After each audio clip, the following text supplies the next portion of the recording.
నమస్కారం అండి. నీకు ఒక 4 నెలల కిందట ఫోన్ చేసింటి సార్. 4 నెలల క్రిందట? ఆ! ఎందుకు చేశారు? ఏడికి అవి వీడియోలు చూసి చేసిందేంటి, చేస్తే ఓ 2 రోజులైనాక చెయ్యి బాబు మాట్లాడదాం అంటివి. ఏ వీడియోలు చూశారు?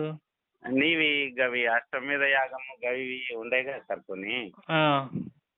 అయితే అప్పుడు చేస్తే సరే నువ్వు ఫోన్ లిఫ్ట్ చేయలేదు. నేనింకా ఆగిపోతి. కొన్నిసార్లు చేసి చేసి చూసి ఆగితి. ఈరోజు ఫోన్ లేపినందుకు థాంక్స్ సార్ మీకు. ఇప్పుడు మీరు ఎందుకు సార్ చేశారు ఫోను? సార్ ఇప్పుడు మీరు ఎందుకు చేశారు ఫోను? మాట్లాడనీకే సార్. దేని గురించి? గది ఏదో అశ్వమేధ యాగం రాముడు ఎవరికి పుట్టిండు అని చెప్పిండ్రు కదా సార్ గుర్రంకి. చాలా రోజులు ఆ వీడియో చూసి కూడా మళ్ళా రాముడు అశ్వమేధ యాగంలో పుట్టాడని నేను వీడియో పెట్టాను. దాని గురించి మాట్లాడటానికి చేశారా? ఆ, అప్పుడు ఇప్పుడు చూసిన సార్ చాలా మర్చిపోద్ది. చెప్పు సార్. ఇప్పుడు ఆ వీడియోలో దాని గురించి మీరు ఏం చెప్పాలనుకుంటున్నారు నాకు? అది నీవేనా కదా సార్? మళ్ళీ నేను కన్ఫ్యూజ్ అవుతున్నానా? ఏది? ఆ అశ్వమేధ యాగం గురించి చూసిన వీడియో నీవేనా కదా? రాముడు అశ్వమేధ యాగం గురించి వీడియోలు చాలా మంది చేశారు. నీవు కూడా ఉంది కదా నీది. వాటిలో నేను కూడా ఒకటి చేశాను. ఒకటి కాదు, 2, థ్యాంక్ 3 యూ సార్. చేసినట్టున్నా. సంతోషం. అయితే మీరు ఏ వీడియో చూశారో దాని టైటిల్ ఏం చెప్తే అది నాదా నాది కాదనేది నేను కన్ఫర్మ్ చేసుకొని మీతో మాట్లాడతా. అది ఏం లేదు సార్, ఇంకా నాకు అర్థమైంది. కానీ అప్పుడు నువ్వు పెట్టింటివి కదా, ఈయన గుర్రము అయింది అశ్వమేధ యాగము అంటే ఆ గుర్రం దగ్గర రాముని తల్లి పోయి ఒక రాత్రి ఉండి తర్వాత రాముడు ఆ, పుట్టిండు అన్నట్లా చెప్పిండు కదా. ఉమ్, దాని గురించి చేసిరేంటి ఉమ్. ఈ రోజు లేపినందుకు థ్యాంక్స్ నీకు. నేను ఎప్పుడన్నా ఖాళీగా ఉన్నప్పుడే ఫోన్ మాట్లాడతా. ఆ, బిజీగా ఉంటే ఫోన్ సైలెంట్ లో పెట్టి పక్కన పడేస్తా. నా పని చూసుకొని ఉంటా. అదే పర్వాలేదు అదనమాట. సార్.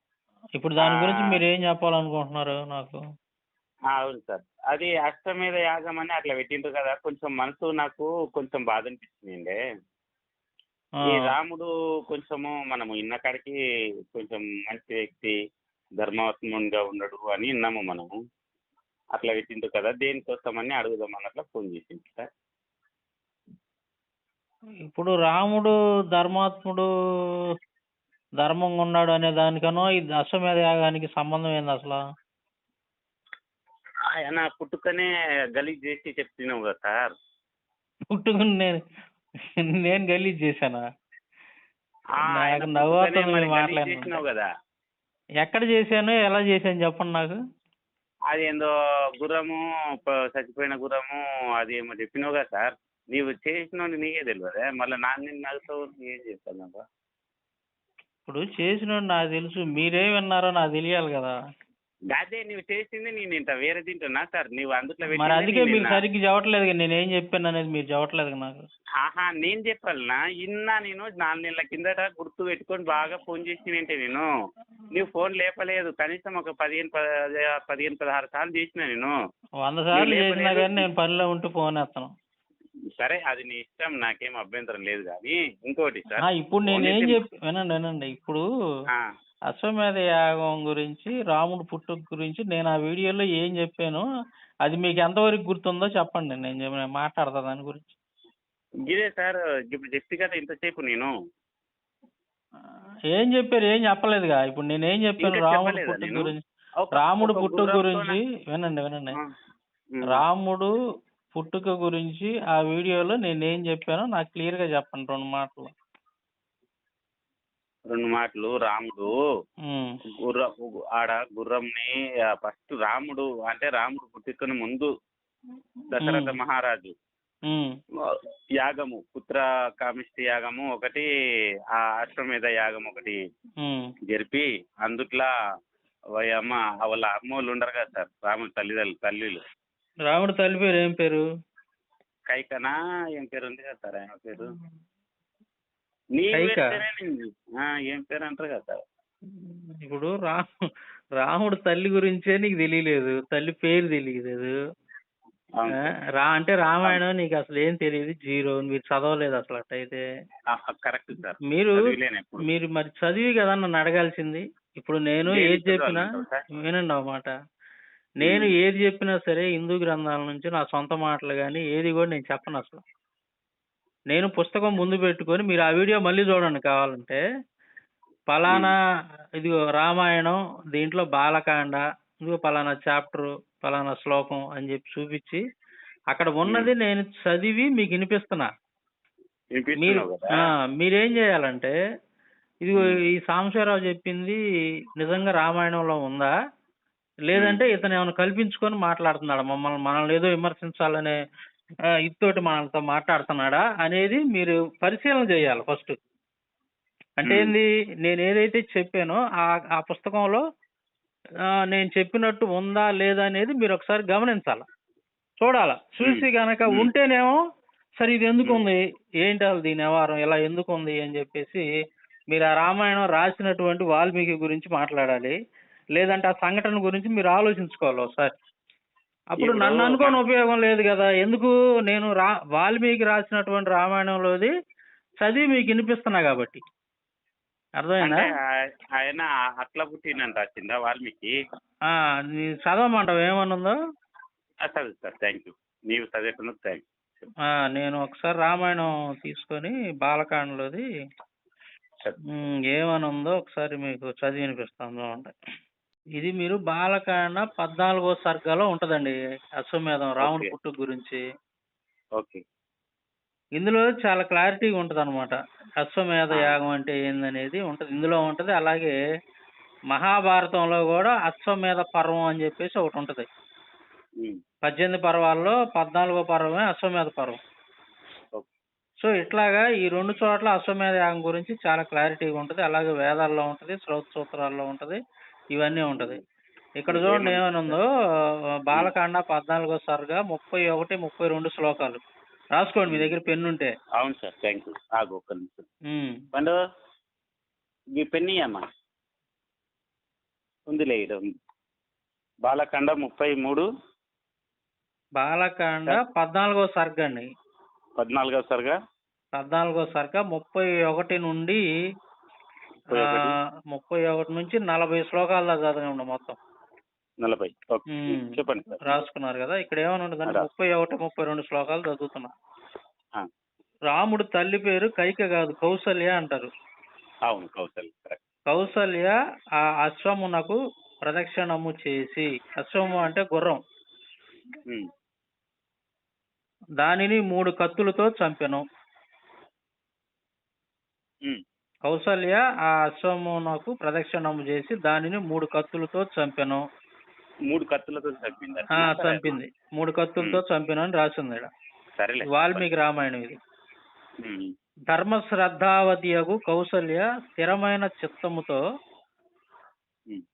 ఒక రాత్రి ఆ అశ్వ సమీపమున శాస్త్రోక్త రీతిన నివసించను అని ఉంది.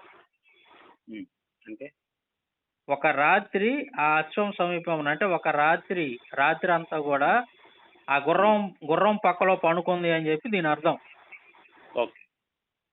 ఏది, గుర్రం చనిపోయిన తర్వాత ఆ గుర్రం పక్కలో ఈ కౌసల్య పడుకుందనమాట. అంటే ఇదొక యజ్ఞం లాంటిది. అక్కడ ఋతువిజులని వీళ్ళంతా మంత్రాలు చదివే వీళ్ళంతా ఉంటారనమాట. హోత, అధ్వరు ఇట్లాగా వీళ్ళంతా కూడా మంత్రాలు చదువుతూ ఉంటారు. ఈ చనిపోయినటువంటి అశ్వానికి ఈ రాణికి ఆ అశ్వమేధ యాగం చేసేటటువంటి యొక్క రాజు భార్య ఎవరైతే ఉందో పట్టమహిషి అంటారు, ప్రధానమైనటువంటి రాజు భార్య అనమాట. ఆ రాజు భార్య ఏం చేయాలంటే గుర్రాన్ని చంపిన తర్వాత గుర్రం పక్కలో పడుకోవాలి ఒక రోజంతా కూడా, నైట్ అంతా కూడా. ఎవరు? కౌసల్య. కౌసల్య అని కాదు, అంటే ఇక్కడ ఎవరైతే అశ్వమేధ యాగం చేస్తారో ఆ రాజు యొక్క ప్రధానమైనటువంటి భార్య, పెద్ద భార్య. ఆ రాజు యొక్క భార్య అంటే ఇక్కడ ఎవరో ఒకళ్ళు కాదు, అంటే ముఖ్యమైనటువంటి భార్య చేయాలి ఆ పని. మొదటి భార్య అంటే పిల్లలు పుట్టాల్సింది ఆమెకే కదా. అవును. అంటే ఇక్కడ మనకు దశరథుడు యజ్ఞం చేస్తున్నాడు కాబట్టి ఆయన భార్య పేరు రాశారు ఈడ. అదే కౌసల్య పేరు. మామూలుగా ఏ రాజు అయితే యజ్ఞం చేస్తాడో ఆ రాజు యొక్క భార్య అక్కడ పనుకోవాలి గుర్రం పక్కలో.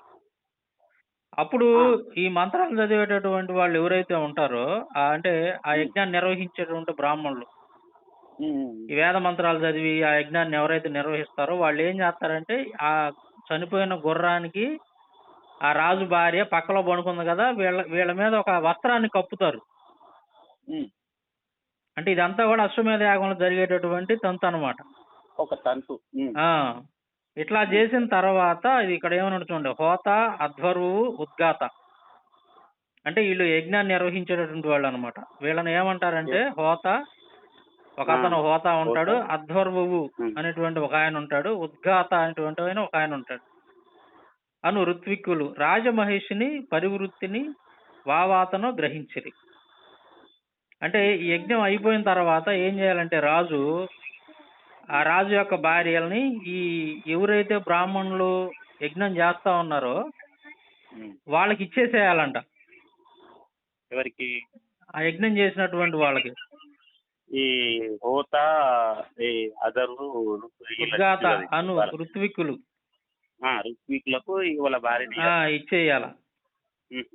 తర్వాత మళ్ళీ ఆ రాజు ఏం చేయాలి, డబ్బులు ఇచ్చి అంటే కొంత సొమ్ము చెల్లించి మళ్ళీ వాళ్ళని తిరిగి తీసుకోవాలి. అతని భార్యలు ఇచ్చిన తర్వాత వాళ్ళకి కొంత డబ్బు చెల్లించి ఎవరు రాజు తర్వాత అతని భార్యలను అతను మళ్ళీ తిరిగి తీసుకుంటాడు అనమాట. ఇవన్నీ రాసి ఉన్నాయి చూడండి ఇక్కడ స్పష్టంగా. 31 నుంచి 32, 31, 32, తర్వాత 33, తర్వాత 34, 34 నుంచి 36 వరకు చదివితే అవన్నీ ఇంకా విషయాలు క్లియర్ గా ఉంటాయి ఇక్కడ. తర్వాత ఇంద్రియ నిగ్రహవంతుడును ఉత్తమ జ్ఞాన సంపన్నుడును అగు ఋత్విక్కు ఆ అశ్వము యొక్క వపను తీసి యథాశాస్త్రముగా పక్వము చేసెను. అంటే ఏంది ఇక్కడ, ఎవరైతే ఆ చంపినటువంటి గుర్రం ఏదైతే ఉందో ఆ గుర్రం యొక్క పొట్ట కింద భాగంలో కొవ్వు ఉంటది, పల్సని కొవ్వు పొర ఉంటది అనమాట. దాన్ని బయటికి తీసేసి ఆ పొరను ఏం చేస్తారంటే అగ్నిలో వేసి కాలుస్తారు. యజ్ఞం చేస్తుంటారు కదా, అగ్నిగుండం ఉంటది కదా, దాంట్లో ఆ గుర్రం యొక్క వపని అంటే ఆ కొవ్వు పదార్థం ఏదైతే ఉందో పొట్ట కింద ఉన్నటువంటి కొవ్వు పదార్థం దాన్ని తీసి ఆ అగ్నిగుండంలో వేసినప్పుడు ఈ కొవ్వు తగలబోయేటప్పుడు ఒక రకమైనటువంటి చమురు లాంటి వాసన వచ్చింది. ఆ స్మెల్ అనేది ఎవరైతే ఆ యజ్ఞం చేస్తున్నటువంటి రాజు ఉంటాడో ఆ రాజు ఆ వాసన ఆ పొగను పీల్చుకోవాలి అక్కడ ఉండి. అలా పీల్చుకుంటే అతనికి ఉన్నటువంటి ఆ పాపం దోషాలన్నీ కూడా తొలగిపోతాయి అంట. అదంతా కూడా ఇక్కడ రాసి ఉంది. నేను ఇప్పుడు రిఫరెన్స్ చెప్పాను కదా, అవునవును, మీరు అది ఒకసారి మీరు పుస్తకం తీసుకొని అది చదవండి. అయిపోయినా సార్ ఇది దీంట్లో రాసి ఉన్నదే నేను చెప్పాను దాంట్లో. అయితే ఇప్పుడు అంటే ఈ రాముడు ఎట్లా పుట్టే అంటున్నావు, అర్థం కాలేదు నాకు. రాముడు ఎట్లా పుట్టాడంటారా? రాముడు అశ్వమేధ యాగం చేస్తే పుట్టాడని ఉంది కదా. అవును సార్, ఆయమ దూరం పక్కల వండింది, 3 కత్తులతోటి నరికి దాని పక్కల వండింది. ఆయమ మీద ఆ గుర్రం మీద ఇల్లు దుప్పటి కప్పింది. అవునా? అవును. ఆ కప్పిన ద్వారా ఇది పుట్టినట్టవా, లేక ఈ ఋత్వితులు ముగ్గురు ఉన్నారు కదా సార్, వాళ్ళతోటి ఆయమ్మ ఏమన్నా ఇది చేయడం వల్ల పుట్టినట్టున్నారా? అది మీరే చెప్పాలి కదా, హిందువులు పండితులు ఎవరైతే ఉంటారో వాళ్ళే చెప్పాలి. మరి వాటి గురించి అయితే నాకు తెలియదు. మరి నేను అది చెప్పలేదు కదా. మీ ఉద్దేశం ఏంది అని అట్లా. ఇప్పుడు నా ఉద్దేశం ఏంది, నేను ఆ వీడియోలో చెప్పానా, ఇప్పుడు గుర్రంతో పుట్టాడు రాముడు అని, లేకపోతే ఆ బ్రాహ్మణులు ముగ్గురు ద్వారా పుట్టాడని నేనేం చెప్పలేదు కదా దాంట్లో. ఇప్పుడు అంటే దాని మరి అంటే ఏమి అపార్థమయ్యి అది పెట్టినావు వీడియో సార్ మీరు? ఏమి అపార్థం అనుకొని అంటే ఏమి ఆడ ఉంది అని అనుకొని మీరు పెట్టిండ్రు, రీజన్ ఏముంది ఈడ అని అనుకుంటున్నారు. రీజన్ ఏముందని మీరు ఆ వీడియో పెట్టారంటారా? మీరు ఆ వీడియో చూస్తే అర్థమైంది కదా, మరి నన్ను అడగటం ఎందుకు మీరు? కాదు సార్ నేను ఏమంటున్నా అంటే మీ ఉద్దేశం అంటే ఆడ ఉన్నది చదివి పెట్టిండ్రు మీరు, ఈడ ఉంది ఇది అని పెట్టిండ్రు. మీకు అంటూ ఒక ఉద్దేశం ఉంటేనే కదా సార్ అది పనిచేసేది. అది ఆ ఉద్దేశం. ఇప్పుడు మీరేమనుకుంటున్నారు, మీ ఉద్దేశం ఏంది దీన్ని బట్టి చెప్పండి. నాకు అర్థమైన కాడికి నేను అంటే సార్ మీరు పెట్టింది మీరు, నువ్వు చెప్పిన తర్వాత తప్పకుండా వీడియో చూసి నాకేం అర్థమైందో ఆ, నేను చెప్తా సార్. మీరు వీడియో తర్వాత చూసి చెబుతారు ఇప్పుడు అది వేరే ఫస్ట్ మీరు విషయం. పెట్టిండ్రు కదా ఇప్పుడు సార్, నేను చదివింది మీరు పెట్టినందుకు విన్నారు, నేను చూసిన. నేను చదివింది మీరు విన్నారు కదా, రామాయణం, అవును వాల్మీకి సార్. రామాయణం. ఈ వినిన దాన్ని బట్టి, ఇప్పుడు మీరు విన్న దాన్ని బట్టి మీకేం అర్థమైంది చెప్పండి. ఇక చూడు సార్, నువ్వు కొన్ని తప్పుగా అంటే ఆడ ఉందో మరి ఏం ఉండొచ్చు, ఏంది నీవైతే అబద్ధము నువ్వేం రాసుకొని ఏం రామాయణం పెట్టలేవు, ఆడ ఉన్నది నువ్వు చదివినవు ఇప్పుడు, ఉమ్, అంతే కదా. అవును. కానీ దీన్ని బట్టి నాకేం చెడు కనబడలేదు ఇక. ఉమ్, అర్థమైనా సార్? ఉమ్. ఇప్పుడు ఈ ఒక అశ్వముని 3 కత్తులతోటి చంపాలంటే 3 కత్తులు ఎందుకు, ఒకటే కత్తిని యూజ్ చేయొచ్చు సార్. ఒకటే కత్తి యూజ్ చంపనీకి. చేయొచ్చా? అవును, ఓ చంపనీకి ఒక కత్తి అయితే పర్వాలేదు, అదొకటి మైనస్ అనిపిస్తుంది. ఇంకొకటి మైనస్ ఏంటి అంటే అంటే ఒకటే మైనస్ సార్, అంటే నేను ఇప్పుడు చెప్తున్నా, ఇప్పుడు మీ యజ్ఞాలు యాగాలు అనేవి రకరకాలుగా ఉంటాయండి. ఇప్పుడు నేను అనేది ఏంటంటే ఈ ఈ అశ్వమేధ యాగం అనే దానికి ఒక పద్ధతి అనేది నిర్ణయించారు వాళ్ళు. అది 3 కత్తులు చంపాలా, 1 కత్తి చంపాలా, 4 కత్తులు చంపాలా అనేది ఒక పద్ధతి నిర్ణయించారు వాళ్ళు అక్కడ. సరే, మీరు 3 ఇంకొక ఎందుకు ఒకటి point. చాలు కదా అని అంటే దానికి ఏం చెబుతాం మనం, అది మీ వాళ్ళని అడగాలి. మీరు ఇంకా అట్టయితే ఎందుకు పెట్టారా 3, ఒకటి సరిపోద్ది రెండో కదా. పాయింట్ మాట్లాడు మీరు చదివిన దాంట్లో. ఉమ్. రెండో పాయింట్ వచ్చేసి, ఒక ఆశ్రమం దగ్గర ఒక చనిపోయిన అంటే గుర్రం దగ్గర ఏ మనిషి పడుకోరు. ఏ మనిషి పూనుకోరా?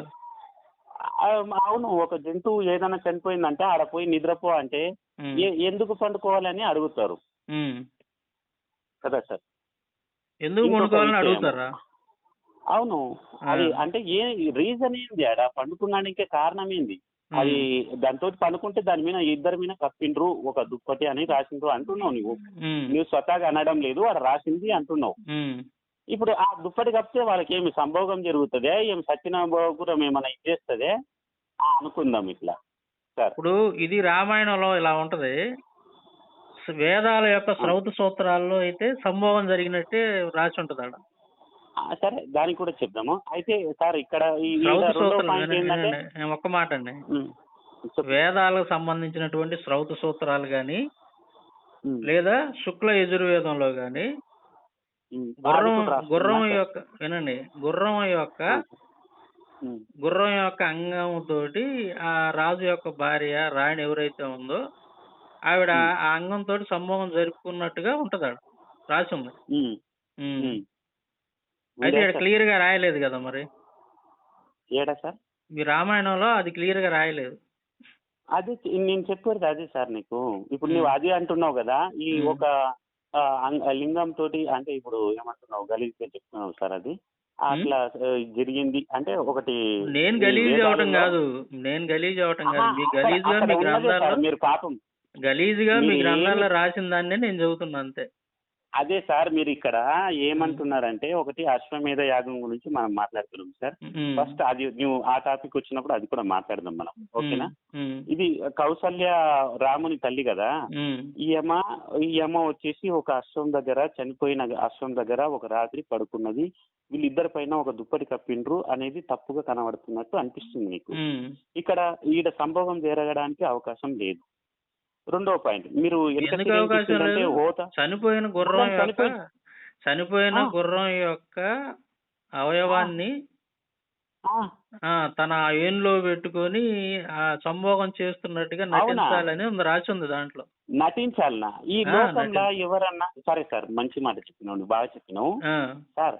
ఇది మనసులో బాగా గుర్తు పెట్టుకో. మనిషికి బతికుంటినంటే ఇంద్రియం వస్తుంది, చనిపోయిన తర్వాత ఇంద్రియం వస్తుంది. ఇంద్రియం వచ్చిద్దని చెప్పలేదే, ఇంద్రియం వచ్చిద్దని కాదు కదా. అంటే అది పెట్టుకుంటారా? అట్లా చెయ్యాలంట. అందుకే కదా ఇవన్నీ బుద్ధి తక్కువ పనులు. అసలు ఇదేందని కదా మేము విమర్శించటం. అసలు ఇవన్నీ కూడా వినండి, ఇవన్నీ కూడా రోత పనులు కదా. అసలు ఇవన్నీ ఎందుకు ఉన్నాయని కదా మేము విమర్శించటం. ఇప్పుడు అసలు ఆ విధంగా ఎవరన్నా చేస్తారా సార్? అది చేసినట్టు ఉంది కదా మీ గ్రంథంలో, నేను చెప్పలేదు కదా. ఇంకో మాట చెబుతాను ఇక్కడ, మీరు ఆ వీడియో మొత్తం చూస్తే చాగంటి కోటేశ్వరరావు ఇంకా నేను చెప్పిన దానికంటే ఇంకా భయంకరంగా చెప్పాడు ఆ వీడియోలో. మీరు చెప్పింది సార్, ఆ లోపల యాగశాల పరమాద్భుతమైనటువంటి నిర్మాణం చేశారు. ఆ యాగశాల నిర్మాణం చేసేటప్పుడు ఏ శాఖ వారైతే ఆ శాఖ వారికి తగినట్టుగా అక్కడ యూపస్తంభములని ఆ యూపస్తంభములు ఉంటాయి. ఆ యూపస్తంభములను పాతేటప్పుడు 21 యూపస్తంభములతో కూడినటువంటి యాగశాల నిర్మాణం చేస్తారు. అంటే యాగశాలలో 21 యూపస్తంభములు ఉంటాయి. మారేడు కర్రలతో చేసినటువంటివి 6 యూపస్తంభములు ఉంటాయి. మోదుగు కర్రలతో చేసినటువంటివి 6 ఉంటాయి. చండ్రకర్రలతో చేసినటువంటివి 6 ఉంటాయి. అక్కడికి 18. దేవదారుతో చేసినటువంటివి 2 ఉంటాయి. శ్లేష్మాతక కర్రతో చేసినటువంటిది 1 ఉంటుంది. 21 యూపస్తంభములను కడతారు. అంటే ఆయన శుక్ల యజుర్వేద శాఖకి చెందినవాడు దశరథ మహారాజు గారు. అందుకని దానికి అనుగుణంగా అక్కడ అగ్నిని పెట్టేటటువంటి ఆ వేదిని కూడా నిర్మాణం చేశారు. చేసి ఆ 21 యూపస్తంభములను కూడా బంగారముతో అలంకారం చేశారు. వాటికి వస్త్రములు కట్టారు. కట్టి దానికి 8 వేపుల అంచులు ఉండేటట్టుగా శిల్పులు వాటిని అందంగా చెక్కారు. ఒక యూపస్తంభమునకు మధ్య బారెడు దూరం ఉండాలి. ఎంత దూరం ఉండాలో అంత దూరం ఉండేటట్టుగాను చక్కగా చెక్కారు. హోమం జరుగుతుంటే హవిస్సు ఇంత పిసరు కూడా వేదికి బయట పడేది కాదుట. అంత అందంగా యాగం చేశారు. యాగాలు చేశాం అనేటప్పుడు యాగం చూస్తూ ఉంటే యాగం తెలియని వాడికి కూడా ఆ మంత్రం నడుస్తుంటే స్వాహ అనేటప్పటికీ ఆ హవిస్సు వేస్తుంటే నెయ్యి పడుతుంటే అగ్నిహోత్రం జ్వలిస్తుంటే చూసినటువంటి వాడికి అమ్మ బాబోయ్ ఏమి యాగం రా అని 2 చేతులతో ఇలా నమస్కరించేయాలి. అలా చేసేవారు పూర్వం. అంత అద్భుతంగా యాగం జరుగుతోందిట. ఈ యూపస్తంభములన్నింటినీ పాతారు. ఆయా దేవతలకు ఏ ఏ స్వరూపాల్ని తీసుకొచ్చి అక్కడ కట్టాలో అలా కొన్ని అరణ్య మృగాల్ని తీసుకొచ్చి కట్టారు. కొన్ని గృహాలలో ఉండేటటువంటి మృగాల్ని తీసుకొచ్చి కట్టారు. కొన్ని జలచరాల్ని తీసుకొచ్చి కట్టారు. కొన్ని పక్షుల్ని తీసుకొచ్చి కట్టారు. కొన్ని పావుల్ని తీసుకొచ్చి కట్టారు. అక్కడ శుక్లయజుశాఖకి చెందినటువంటి వాడు కనుక దశరథ మహారాజు గారు చయనము అంటారు. అక్కడ పెట్టేటటువంటి అగ్ని వేదికలకి ఇటకలు పేరుస్తారు. ఆ ఇటకలు పేర్చడానికి చయనము అని పేరు. అది ఎంత అందంగా పేర్చాలంటే గరుడ పక్షి తన 2 రెక్కల్ని విప్పి ఆ శిరస్సు కొంచెం కిందకి వంచి ఆ వెనకాతల ఉండేటటువంటి పుచ్ఛాన్ని కొద్దిగా విప్పితే తల వంచి పైనుంచి కిందకి గరుడు చూస్తే ఎలా ఉంటుందో అలా ఆ ఇటకల్ని పేర్చాలి. ఆ ఇటకల్ని పేర్చడంలో సమర్థత ఉండాలి. అటువంటి చయనం చేశారట. చేసిన తరువాత అప్పుడు చిట్ట చివర తీసుకొచ్చి దశరథ మహారాజు గారి యాగాశ్వాన్ని తీసుకొచ్చి యూపస్తంభానికి కట్టారు. కట్టిన తరువాత అందులో కొన్ని మృగాల్ని బలిచ్చేస్తారు. మిగిలినటువంటి మృగాలు కొన్నింటిని ఆ అగ్నిహోత్రాలు ఉండేటటువంటి వేదికలకి ప్రదక్షిణం చేయించేసి ఆ వేది పక్క నుంచి విడిచిపెట్టేస్తారు. ఈ యాగాశ్వాన్ని తీసుకొచ్చి కట్టారు. కట్టిన తరువాత ఇప్పుడు అందరికన్నా గొప్ప బుద్ధితో ప్రవర్తించవలసినటువంటిది పట్టమహిషి. రాజుతో పాటుగా రాజు రాజ్యాభిషేకం జరుగుతున్నప్పుడు ఆ రాజు పక్కన సింహాసనం మీద కూర్చుని పట్టాభిషిక్తురాలైనటువంటి భార్య ఎవరుంటుందో ఆవిడ్ని మహిషి అని పిలుస్తారు. మహిషి కౌసల్య. అందుకని కౌసల్య పక్కన సుమిత్రకైకలు ఉండవచ్చు, కానీ ప్రధాన పాత్ర కౌసల్యది. కౌసల్య అక్కడికి వచ్చింది. వచ్చి ధర్మబద్ధమైనటువంటి మనస్సుతో నా భర్త ఇంత మహోత్కృష్టమైనటువంటి యాగాన్ని చేస్తున్నాడు, దీని వలన మాకు ఫలితము కలగాలి, బిడ్డలు కలగాలి, మా వంశం నిలబడాలి అని సర్వోత్కృష్టమైనటువంటి మనస్సుతో సంతోషంతో ఏ విచారం లేకుండా భయపడకుండా మనస్సులో అన్యభావన లేకుండా కౌసల్యాతం హయం తత్ర పరిచర్య సమంతతః కృపాణైర్విశేషైనం త్రిభిః పరమయా ముదా చాలా ముదితమైనటువంటి మనస్సుతో కూడుకున్నదై 3 కత్తులు తీసుకుని ఆ యాగాశ్వం ఏదైతే ఉందో ఆ యాగాశ్వాన్ని వధించింది. 3 కత్తులు తీసుకుని ఆ యాగాశ్వం ఏదైతే ఉందో ఆ యాగాశ్వాన్ని వధించింది. 3 కత్తులు తీసుకుని ఆ యాగాశ్వం ఏదైతే ఉందో ఆ యాగాశ్వాన్ని వధించింది. ఆ యాగాశ్వం కింద పడిపోతుంది. కొందరన్నారు అంతకు ముందే వధించబడినటువంటి అశ్వాన్ని 3 సార్లు కత్తితో గీతలు పెడుతుంది అన్నారు. మరికొందరన్నారు కాదు కాదు, అంతకుముందు వధింపబడినటువంటి యాగాన్ని మహిషి వెళ్ళి బంగారు సూదులు దాని శరీరంలో గుచ్చుతుంది అన్నారు. మొత్తానికి ఆ యాగాశ్వాన్ని 3 కత్తులను చేతపట్టి కౌసల్యాదేవి వధించింది. వధించిన తరువాత చెయ్యవలసినటువంటి ఒక పరమ పవిత్రమైనటువంటి క్రతు ఉంటుంది. పతత్రిణా తదాసార్ధం సుస్థితేన చేతసా అవసద్ర జనీమేకాం కౌసల్యా ధర్మకామ్యయా ధర్మబద్ధమైనటువంటి మనస్సుతో కోరిక తీరడం కోసమని ఆ శరీరం ప్రాణం విడిచిపెట్టేసినటువంటి ఆ గుర్రాన్ని ఒకరోజు రాత్రి ఒక శాలలో ఉంచుతారు. ఉంచిన తరువాత ఆ శాలలో ఆ గుర్రంతో పాటుగా మహిషి కూడా పక్కన పడుకుని ఉండాలి. ఒకచోటైతే అన్నారు, తన భర్తని ఎంత ప్రేమతో కౌగిలించుకుంటుందో అది మరణించిన గుర్రము కాదన్న భావనతో భర్తనే కౌగిలించుకున్నట్టుగా కౌగిలించుకొని పడుకోవాలి. పడుకుంటే హోత, ఉద్గాత, ఆధ్వర్యువు మొదలైనటువంటి వారు వచ్చి ఇద్దరి మీద పట్టు వస్త్రం కప్పుతారు. ఒకచోట అన్నారు, ఆ పక్కనే వేదమంత్రములను పఠిస్తూ యాగశాలలో ఒక మరణించినటువంటి గుర్రమున్న చోట నేనున్నానన్న భావన లేకుండా పట్టమహిషి రాత్రంతా గడపాలి. పక్కన సుమిత్రా కైకలు కూడా ఉండి ఉండవచ్చు, ప్రధాన పాత్ర కౌసల్యది. అందుకని ఆవిడ అంత జాగ్రత్తగా ఆ పశు విససనం చేసింది. చేసిన తరువాత మరునాడు ఉదయం దశరథ మహారాజు గారు ఒక మహోత్కృష్టమైనటువంటి విషయాన్ని చెయ్యవలసి ఉంటుంది. ఎవరైతే ఈ యాగాన్ని చేయించారో ఆ యాగం చేయించినటువంటి మహానుభావులైనటువంటి హోత, ఆధ్వర్యువు, ఉద్గాత, బ్రహ్మ ఇటువంటి వారిని పిలిచి ఆ ఋత్విక్కులకి 4 భార్యల్ని దానం చేసేస్తాడు. 4 భార్యలని దానం చేసేటప్పుడు తనతో పాటుగా సింహాసనం మీద కూర్చుని పట్టాభిషేకం పొందినటువంటి పట్టమహిషి ఎవరుంటుందో ఆవిడ్ని మహిషి అంటారు. కనుక కౌసల్యని దానం చేసేసాడు ఒకరికి. ఉపేక్షిత భార్య ఉంటుంది, ఆ ఉపేక్షింపబడినటువంటి భార్యని పరివృత్తి అంటారు. ఆ పరివృత్తిని ఒకరికి దానం చేసేస్తారు. 3వ భార్య ఉంపుడు కత్తి ఉంటుంది, ఆ ఉంపుడు కత్తిని వావాత అని పిలుస్తారు. ఆవిడ్ని ఒకరికి దానం చేసేస్తారు.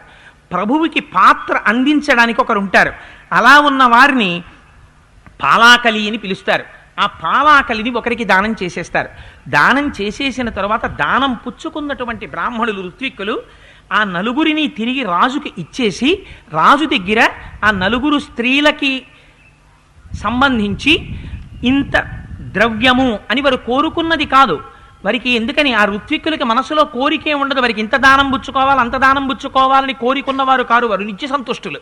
అందుకని దానికి ప్రతిగా ప్రభువు ఏం చేస్తాడంటే తిరిగి తన యొక్క భార్యల్ని తాను తీసుకుని ఆ బ్రాహ్మణులకు ఆ ఋత్విక్కులకు దానాలు చేస్తాడు. ఆ దానాలు పొంది వారు తిరిగి రాజు యొక్క భార్యల్ని రాజుకు అప్పజెప్తాడు.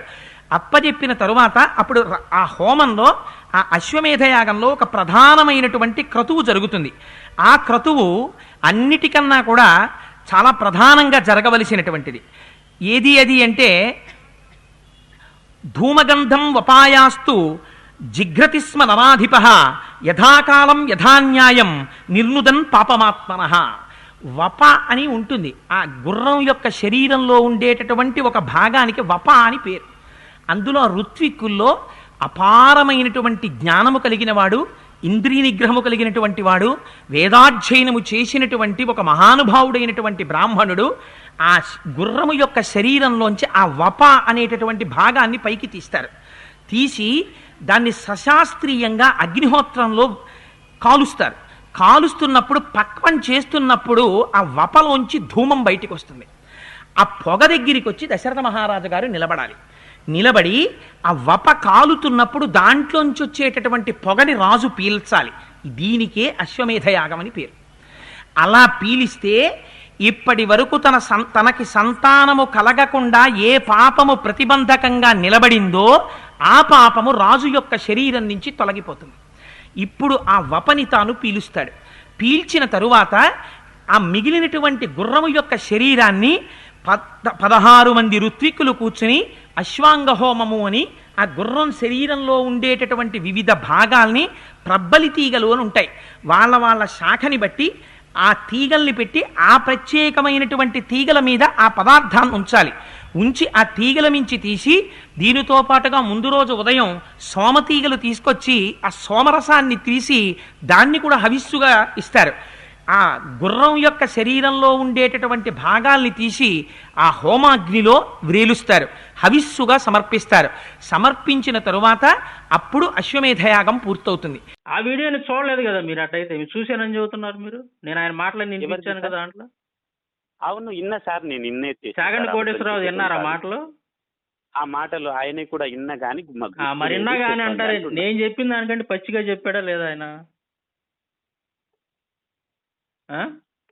ఒకటి విషయం సార్, ఇక్కడ వినండి మనకు ఇప్పుడు ఈ మాట చెప్పండి. ఇప్పుడు నాకు అర్థమైంది లేదు మీ అశ్వము వ్యవహారం. చనిపోయిన గుర్రము అవును సార్, నా అది వ్యవహారం ఎలాగా అని ఇదే. చెప్పి ఏంటి మీరు అంటే, చాగంటి కోటేశ్వరరావు ఎందుకు చెప్పాడండి? ఆయన క్రిస్టియన్ కాదు కదా, ఆయన ఎందుకు అలా చెప్పాడు మరి? అసలు భర్తే చనిపోయిన పక్కన పడుకున్నది చనిపోయిన గుర్రం కాదు, భర్తే అనుకోని పనుకోవాలి అని చెప్పేసి ఆయన చెప్పాడు. ఎవరు? చాగంటి కోటేశ్వరరావు అన్నాడు ఆ మాట. మీరు కావాలంటే నా వీడియో మొత్తం ఒకసారి చూడండి. ఏందయ్యా అలా చెప్పలేదు కదా చాగంటి కోటేశ్వరరావు, నువ్వేంది నాకు అబద్ధం చెప్పావని మళ్ళీ నాకు ఫోన్ చేయి. నేను అశ్వమేధ యాగం గురించి నీకు ఒక చిన్న సీక్రెట్ చెప్తా. ఎవరికి చెప్పండి, చెప్తున్నా సార్? చెప్తున్నా నీకు సీక్రెట్, ఒకటి చిన్న సీక్రెట్. ఇప్పుడు నీ సీక్రెట్ నాకెందుకు? వాల్మీకి చెప్పింది ఏమన్నా ఉంటే చెప్పు వింటాను నేను. అదే సార్, అదే చెప్తున్నా. అందుట్లో ఉన్నది నువ్వు చెప్పిన నేను చెప్పేది అశ్వమేధ యాగం అనేది వినండి వినండి. అశ్వమేధ యాగం కానీ ఇంకొక యజ్ఞం కానీ యాగం కానీ ఏదైనా సాంబశివరావు చెప్పేది చెల్లదు. లేకపోతే మీ పేరేమన్నారు? తిరుపతి సార్. తిరుపతి చెప్పేది చెల్లదు. ఇక్కడ శాస్త్రం ఏం చెబుతుంది? రామాయణం అనేటువంటి దాన్ని రాసినటువంటి వ్యక్తి ఎవరు? వాల్మీకి కదా. వాల్మీకి ఏం చెప్పాడో అది పరిగణలో తీసుకుంటారు ఎవరైనా. అది పరిగణలో తీసుకునేటప్పుడు దాని నువ్వు నేను చెప్పేది ఎవరు తీసుకోడు కదా. అది తప్పు అన్నావు. అది నేను ఒప్పుకున్నా నువ్వు చెప్పింది. అదేందా అసలు? దీనికి ఏమన్నా అర్థం పర్థం ఉందా? చచ్చిపోయినటువంటి జంతువు పక్కన స్త్రీ పండుకోవడం ఏంది అసలు? అదేంది ఇదేంది అని చెప్పేసి నువ్వు విమర్శించావు. నేను పూర్తిగా నీతో మీ ఉద్దేశం చెబుతున్నారు. సేమ్ నేను మీతో చూసిన తర్వాత ఏమర్థమైందని చెప్తే ఇది అర్థమైందని మీ మాటకితో నేను 100% ఏకీభవిస్తున్నా. దానికి నేను కూడా ఏమంటున్నానంటే అసలు ఇది రోత పనులు కదా. అసలు వీటిని యజ్ఞం ఏంది యాగం ఏంది? అసలు ఇవన్నీ రోత పనులు కదా. ఒక చనిపోయిన గుర్రం పక్కన స్త్రీ పనుకోవటం ఏంది? వాళ్ళ మీద ఒక గుడ్డ కప్పటం ఏంది? ఈ యజ్ఞాలు అని చెప్పి చేయటం ఏంది? ఆ గుర్రంతో ఆ స్త్రీ రతి జరపటం ఏంది? చచ్చిపోయినటువంటి గుర్రంతో. ఆ గుర్రానికి ఇంద్రియం రాదు. వినండి ఆ గుర్రానికి అసలు చనిపోయినటువంటి జంతువుకి ఇంద్రియం రాదు కదా. మరి అలాంటప్పుడు ఆ గుర్రం యొక్క దాంతో సంభోగం చేయటం ఏంది? ఒకవేళ ఇంద్రియం వచ్చినా వినండి కంప్లీట్ అవనండి. ఒకవేళ ఇంద్రియం అది ఏదైనా వచ్చినా రాకపోయినా అసలు జంతువుతోటి మనిషి సంభోగం చేయటం అనేది దుర్మార్గం కదా, తప్పు కదా. అది ఒక జంతువుతోటి మనిషి సంభోగం చేయటం అనేది అది చచ్చినా బతికినా అది చాలా అది వరస్ట్ కదా. అది ఆ పని అనేది దానినే అసలు ఈ ఋషులు అనేటువంటి వాళ్ళు లేదంటే వీళ్ళు గొప్పగా పిలవబోయేటువంటి వాళ్ళు దగ్గర నుండి మరి చేపేయటం ఏంది? అది అయిపోయిన తర్వాత రాజు భార్యల్ని మళ్ళీ అది నిర్వహించినటువంటి ఆ బ్రాహ్మణులకి ఆ రాజు భార్యలను అప్పచెప్పటం ఏంది? మళ్ళీ మరి అప్పచెప్పిన తర్వాత మరి ఎంత సమయం ఆ రాజు భార్యలు వాళ్ళ దగ్గర ఉంటారు, ఆ బ్రాహ్మణుల దగ్గర మనకి ఇక్కడ లేదు క్లారిటీగా. అది ఒక గంట ఉంటారా? వినండి, ఒక గంట ఉంటారా, 2 రోజులు ఉంటారా, 3 రోజులు ఉంటారా, వారం ఉంటారా, ఎన్ని రోజులు ఉంటారు? ఆ తర్వాత అతనికి డబ్బులు చెల్లించి మళ్ళీ వినండి వాళ్ళ గురించే చెబుతుంది. మళ్ళీ వాళ్ళకి డబ్బులు చెల్లించడం ఏంది? మళ్ళీ నీ భార్యను నువ్వు తీసుకోవటం ఏంది? అసలు దీనికనో వాళ్ళకి పిల్లలు పుట్టడానికి ఏమన్నా సంబంధం ఉందా? ఇప్పుడు మీరేదైతే అంటున్నారు మీ మాటలని నేనే అంటున్నా. మీ మనసులో ఉన్నటువంటి మాటలన్నిటి కూడా నేనే అంటున్నా. మీ మనసులో ఉన్న మాటలన్నీ నేనే అంటున్నా. మీరు అనే పని చెప్పండి. ఇప్పుడు ఈ హోత ఈ అదర్వు ఈయన పేరు ఏమన్నా రెండో ఆయన పేరు హోత ఉద్గరు అద్దోరు వీళ్ళంతా ఉంటారులే సార్. ఓకే, వీళ్ళు ఎవరి పిల్లలో మీకు తెలుసా సార్? అందుట్లో ఏదన్నా ఉందే పిల్లలు ఏంది? వీళ్ళు ఇప్పుడు వీళ్ళు ఈ ఎవరైతే యాగం చేయడానికి ఈ హోత అనేట ఆయన ఈ అధర్వ అనేట ఆయన ఎవరి హోత అధర్వు ఉద్గాత అనేటువంటి 3 పేర్లు. అవును సార్. ఈ ముగ్గురు ఎవరికి పుట్టినరో కొంచెం నీవు సెర్చ్ చేయండి సార్ ఒకసారి. తప్పుగా ఇవి వినండి ఇవి మనుషులకి మామూలుగా ఇప్పుడు మనం పేర్లు ఎలా పెట్టుకున్నామో అట్లాంటి పేర్లు కాదు. కరెక్ట్, అర్థమైందా? మంచిగా వచ్చినావు. వినండి మీరు నన్ను అడిగారు, నా మాట వినాలిగా మీరు. అవును సార్, 3 పాయింట్లు రాంగ్ అనిపించినాయి అందుకని చెప్తారు. రాంగే కాదు అసలు, మాకు ఈ పుస్తకాలు మొత్తమే రాంగ్ అనిపిస్తున్నాయి, నీకు పాయింట్లు అనిపిస్తున్నాయి. మాకు ఈ గ్రంథాలన్నీ పెద్ద రాంగ్ అనిపిస్తున్నాయి కదా, అది కదా మా బాధ. వినండి సార్ హోత, అధరు, ఉద్గాత అని అంటే యజ్ఞాన్ని నిర్వహిస్తుంటారు. ముగ్గురు 3 రకాల పనులు చేస్తారు ఆ యజ్ఞంలో. ఆ యజ్ఞంలో యజ్ఞంలో ముగ్గురు 3 రకాల పనులు చేస్తారు. ఇదిగో ఈ పని చేసినోడికి ఈ పేరు, ఈ పని చేసినోడికి ఈ పేరు, ఇదిగో ఈ పని చేసినోడికి ఈ పేరు అన్నట్టుగా ఈ పేర్లు పెడతారు ఇక్కడ. ఇప్పుడు పూజారి అంటాం, గుళ్ళో ఒక వ్యక్తి ఉంటాడు, అతను పూజారి అంటాం. అతని పేరు పూజారి కాదు, అతను చేసే పనిని బట్టి పూజారి అని పేరు పెట్టాం మనం. అతని పేరు ఏదో ఉంటది. అట్లాగే ఇక్కడ యజ్ఞం చేసేటువంటి వాళ్ళు ముగ్గురు ఎవరైతే ఉన్నారో వాళ్ళు చేసే పనులను బట్టి ఈ పేరు వచ్చింది. వాళ్ళు నిర్వహించేటటువంటి పనిని బట్టి ఈ పేర్లు పెట్టబడింది. అంతేగాని ఇవి మనలాగా ఇప్పుడు సాంబశివరావు లాగా తిరుపతి లాగా పెట్టిన పేర్లు కాదు. అవును సార్, థ్యాంక్ యూ. అదనమాట. వీళ్ళు ముగ్గురు వచ్చేసి వీళ్ళు ఈ వేదాన్ని నడిపించే పండితులు కాదు సార్ వీళ్ళు. హలో సార్, పూజ అని అంటే ఒక ఆడమకు పూజ నిర్వర్తించిండ్రు, పూజ జరిగినది అని అన్నాం అనుకో. ఇక్కడ అంటే పూజ అనే టైమా అక్కడ పక్కకు జరిగినది అని అనుకోవడం కాదు. అక్కడ పూజ అంటే ఒక కార్యము జరిగినది అనే రీజన్ అన్నట్టు. అదే విధంగా ఈ హోతా కానీ ఇప్పుడు నువ్వు ఉద్గాత కానీ ఇవి చెప్పినావు కదా సార్, ఏమైతే అశ్వమేధ యాగంలా జరిపే ఒక క్రియ అన్నట్టు. క్రియ అంటే ఈమె పోయి ఆడపండి ఆడది అవి కావు సార్. మనం పూజ అని ఏ విధంగా అంటామో అటువంటివి అన్నట్టు. అర్థమైందా సార్? అదే మరి ఆ పూజ పొనుకునే పూజ ఇది. గుర్రం పక్కన రాజు భార్య పొనుకునే పూజ ఇది కాదని ఎవరు అన్నారు? నేనంటున్నా సార్. అట్లా కాదు. ఆ పూజనా? ఇప్పుడు గుర్రం పక్కన పొనుకున్న పూజే కదా. ఇప్పుడు కాదని నేను కూడా ఏమంటలేదుగా. అదే కరెక్టే మీరు చెప్పింది. రాజు భార్యలు గుర్రం పక్కలో పొనుకుందని రాసింది కదా స్పష్టంగా. అదొక పూజ. ఇప్పుడు పూజల్లో రకాలు ఉన్నాయి కదా, మీకు చాలా రకాలు ఉన్నాయి కదా, వాటిలో ఇది ఒక పూజ. దీన్నే అశ్వమేధ యాగం అంటారు. ఒకటి సార్, నీకు ఏమైందంటే తప్పుగా అనుకోవద్దు సార్, నువ్వు ఇంత దారుణంగా మాట్లాడడం మంచిది కాదు. అరే మళ్ళీ దారుణంగా మాట్లాడి మంచిది కాదంట చెప్పేది. అరే ఏంది ఇనేది? ఇప్పుడు ఉన్నది వాల్మీకి రామాయణం చెప్పింది, వాల్మీకి చెప్పినటువంటిది నేను చెబుతుంటే నీకు ఇది మంచిది కాదు అంటావు. నాకు అర్థం కాదు. నా సొంత మాటలు ఏమని చెప్పాను నీకు? పోనీ చాగంటి కోటేశ్వరరావు చెప్పింది అని ఏమైపోతుంటవి? చాగంటి కోటేశ్వరరావు చెప్పింది నేను స్పష్టంగా దాంట్లో వినిపించే కదా, వీడియోలో చాలా స్పష్టంగా వినిపించే కదా. నీకు అంటే మేమేదో దాని మీద పడి ఇది అయినట్టు మేము విమర్శిస్తున్నట్టు మా మీద పడి ఏడుస్తారా మీరు? ఆడ రాసినోడు బాగానే ఉంటాడు వాల్మీకి, వాటిని అనువాదం చేసినటువంటి వాళ్ళు పొల్లెలు శ్రీరామచంద్రులు లాంటి వాళ్ళు బాగానే ఉంటారు. వాళ్ళకేం పద్మభూషణ పద్మశ్రీలు బిరుదులు ఇచ్చి సత్కరిస్తూ ఉంటారు. ఆ పుస్తకాలు తెచ్చి చదివినటువంటి మమ్మల్ని ఏమో మీకు అట్ట ఉంది, నీకు ఎట్ట ఉంది, నువ్వు అది ఇది అని చెప్పి మమ్మల్ని విమర్శిస్తారు. మీరంతా బాగానే ఉంటారు. మళ్ళా అర్థం చేసుకోరా మనుషులు మీరు? ఒక్క మాట మాట్లాడి సార్, దయచేసి మాట్లాడినా సార్? మాట్లాడు. అశ్వమ అంటే అసలు గుర్రం కాదు సార్, మనసు. ఈ మనసు అనేది చంచలమైనది, పరిగెత్తేది. దీనిని చంపి యజ్ఞము అంటే శరీరంలో మనకు అగ్ని ఉంటది. అగ్నిలో తీసుకుపోయి వేసిన తర్వాత దాని ద్వారా మనిషికి ఒక ఇందుట్లా ఏమంటారు మనకు యోగము అంటారు. యోగము చేస్తుంటప్పుడు ఈ యోగాన్ని మనము లోపల చేసే పని అన్నట్టు, క్రియ లోపల జరిగే ఒక క్రియ. దీని గురించి మీ దగ్గర నేను స్పష్టంగా ఒకసారి వచ్చి మాట్లాడదామని చాలా సార్లు అనుకున్నా సార్. ఈ యాగము జరిగింది కాదు. కౌసల్య 3 కత్తులు తీసుకొని కేవలము కౌసల్య 3 కత్తులు తీసుకొని మనసును చంపిందా? ఏం తీసుకొని 3 కత్తులతోటి మనసును చంపింది అనమాట కౌసల్య. నీకు చెప్తాం. మనిషికి 7 చక్రాలు 6 చక్రాలు ఉంటాయి. మూలాధార చక్రము, స్వాధిష్టాన చక్రము, మణిపూరక చక్రము, అనాహత చక్రము, ఆజ్ఞా చక్రము, విశుద్ధ చక్రము. ఈ 6 చక్రాలుల్లా 3 చక్రాలను తీసుకుపోయి మనసుని పట్టుకొచ్చి అగ్నిలో వేసి, ఈ అగ్నిలో వేసినప్పుడు మనసు మనకు మలినమైన మనసు, ఇప్పుడు మీరు మాట్లాడిన కొన్ని మాటలు కూడా రాంగా మాట్లాడిండు, అటువంటి మనసులు లేకుండా మనిషి స్పష్టంగా కావాలంటే ఇటువంటి యాగము మనిషి చేయడం ద్వారా మనిషి శ్రేయస్సుగా మారుతారు. ఇది పోయి ఎన్నో తప్పు చేసింది అటువంటివి కాదు సార్. ఇది ఈ ఒక మన సనాతన ధర్మం. నేను ఇందాక చెప్పాను క్లియర్ గా, ఏమని చెప్పాను? సాంబశివరావు చెప్పిన మాటలు, లేకపోతే తిరుపతి ఏం పేరు అన్నారు మీ పేరు? Tirupathaiah? LIC agent Tirupathaiah sir. Tirupati చెప్పిందో ఇక్కడ ఇది కాదు, శాస్త్ర ప్రమాణం కావాలి మనకి. నువ్వు చెప్పండి నీ సొంత మాటలు ఊహించుకొని చెబుతున్నావు.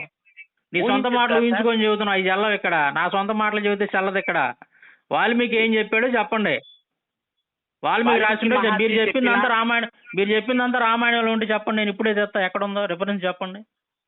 ఇప్పుడు మీరు చదివిన దానికి రిఫరెన్స్ చెప్తున్నా సార్ నేను చదివిన దానికి రెఫరెన్స్ నువ్వు చెప్పేది అమాయకంగా మాట్లాడతావు, నాకు అర్థం కాదు. మీరు 3 కత్తులు తీసుకుపోయి ఆడ చంపి అష్టంని చంపి అంటే 3 కత్తులు అంటే 3 చక్రాలు అంటారు వస్తుంది. ఆ పొగని తీసుకుపోయి మనిషి అంటే ఒక ఇది ఉంటది అన్నట్టు క్రియ.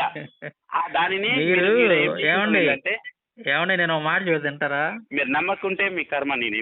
అదే మనస్సాక్షిని చంపుకొని బతకటం మీకు బాగా అలవాటు అయిపోయిందండి. ఆత్మవంచం చేసుకొని బతకటం మీకు బాగా అలవాటు అయిపోయింది. అది కరెక్ట్ కాదండి. బతికున్నటువంటి శవంతో సమానం. బతికున్నటువంటి శవంతో సమానం అండి అది. ఆత్మవంచన చేసుకొని బతకటం, ఆత్మవంచన చేసుకొని బతకటం అనేది బతికున్నటువంటి శవంతో సమానం. వేస్ట్. సొంత మాటలు. మీ మనసును మీరు ఎందుకు మోసపుచ్చుకుంటున్నారు? మీ మనస్సాక్షిని మీరు ఎందుకంటే మోసపుచ్చుకొని అలా మోసం చేసుకుంటున్నారు? మీ మనస్సాక్షిని ఎందుకు ఇలా మోసం చేసుకుంటున్నారు? మీ మనసును ఎందుకంటే మీరు ఏదైనా మోసం చేసుకుంటున్నారు? మేము పుస్తకంలో ఉన్నట్టు చదివి వినిపిస్తున్నాం. మీరు లేనిపోయినట్టు దాని తప్పుడు అర్థాలన్నీ తీసుకొని ఇది ఎలా అనుకోవాలి అని బలవంతంగా ఎదుటి వాళ్ళ మనసు మీద రుద్దటం అనేది కరెక్ట్ కాదు కదా. మీ సొంత భాష్యాన్ని చెప్పడం కరెక్ట్ కాదు కదా. మీ సొంత భాష్యం అనేది కరెక్ట్ కాదు అంటున్నాను నేను. సాంబశివరావు సొంత భాష్యం చెప్పకూడదు, తిరుపతి సొంత భాష్యం చెప్పకూడదు. ఏదైతే ఒక రాముడి చరిత్ర గురించి రాముడి చరిత్ర గురించి మనకు తెలియాలంటే రామాయణం చదవాలి. రామాయణం రాసినటువంటి వాడు ఎవరైతే ఉన్నాడో వాల్మీకి, ఆ వాల్మీకి ఏం రాశాడు అనేది మనం చూడాలి. అంతే తప్ప ఈ సొంత మాటలు చెప్పుకొని అది చక్రాలు, అది టైర్లు, లేదా ఇంకోటి ఇంకోటి మీ ఇష్టం వచ్చినట్టు ఏదో సొంత భాష్యం చెప్పుకుంటే అది తిరుపతి భాష్యం అయింది. అది తిరుపతి రామాయణం అయింది, వాల్మీకి రామాయణం కాదు. తిరుపతి రామాయణం అంటారు దాన్ని, వాల్మీకి రామాయణం అంటారు. వాల్మీకి రామాయణం అనరండి, దాన్ని తిరుపతి రామాయణం అంటారు. ఎవరి కర్మ అర్థం అవుతుంది? మీరు చెప్పిన దాని నుంచి అర్థం అవుతుంది. ఎవరి కర్మ అర్థం అవుతుంది కాదండి. ఎవరి కర్మ అర్థం అవుతుంది క్లియర్ గా. ఎవరి కర్మ అర్థం అవుతుంది. చాగండి కోటేశ్వరరావు లాంటి వాళ్ళు చెప్పిన మాటలు కూడా మీరు ఏమవుతుంటారు. మీరు ఓడిపోయినందుకు సరే, అది భ్రమలో బతకండి. అదే భ్రమలో బతకండి. ఎందుకు ఇక్కడ తిరుపతి రామాయణం పనికిరాదండి, వాల్మీకి రామాయణం కావాలి. ఏమన్నా ఉంటే ఈసారి మీరు తిరుపతి రామాయణంతో మాట్లాడద్దు, వాల్మీకి రామాయణంతో మాట్లాడండి. లేదా ఫోన్ చేయాలి. మీరు నాకు ఫోన్ చేసే పని అయితే వాల్మీకి రామాయణంతో గురించి మాట్లాడండి, తిరుపతి రామాయణం గురించి మాట్లాడొద్దు. మీరు ఎందుకు ఆవేశపడుతున్నారు సార్? మీరే మాట్లాడుతున్నారు. మీరే ఆవేశపడుతున్నారు, నేను కాదు. ఆవేశపడుతుంది. నాకు నవ్వు అవుతుంది మీ మాట్లాడినంటే. మీ అమాయకత్వంగా నవ్వు అవుతుంది నాకు. మీరు మీ మనస్సాక్షిని అంత దారుణంగా మోసం చేసుకుంటుంటే జాలి వస్తుంది మీ మీద.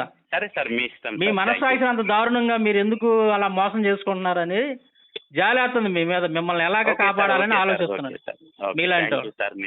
ఓకే, థ్యాంక్ యూ అండి. జ్ఞానవంతుల్లాకున్నారు సార్. నేనేం అనలా మీతోటి, నేను జ్ఞానవంతున్నా నేనేం అనలా మీతోటి. నేను ఎప్పుడు కూడా అన్నాను. నేను చెప్తున్నా సార్, మీకు అంటే మంచి జ్ఞానం ఉన్నట్లు. నేనైతే అలా ఏం అనుకోనండి. నేను సాధారణ వ్యక్తి. పొందినందుకు మీకు థ్యాంక్స్ సార్. ఓకే, అట్టయితే మీరు మంచి జ్ఞానంలో ఉండండి. మీరు మంచి జ్ఞానంలో ఉండండి. ఓకే, మంచి సార్. మీరు అక్కడనే వెళ్ళిపోండి సార్. మీరు అక్కడనే వెళ్ళిపోండి అట్టయితే. ఓకే, సరే, థ్యాంక్ యూ.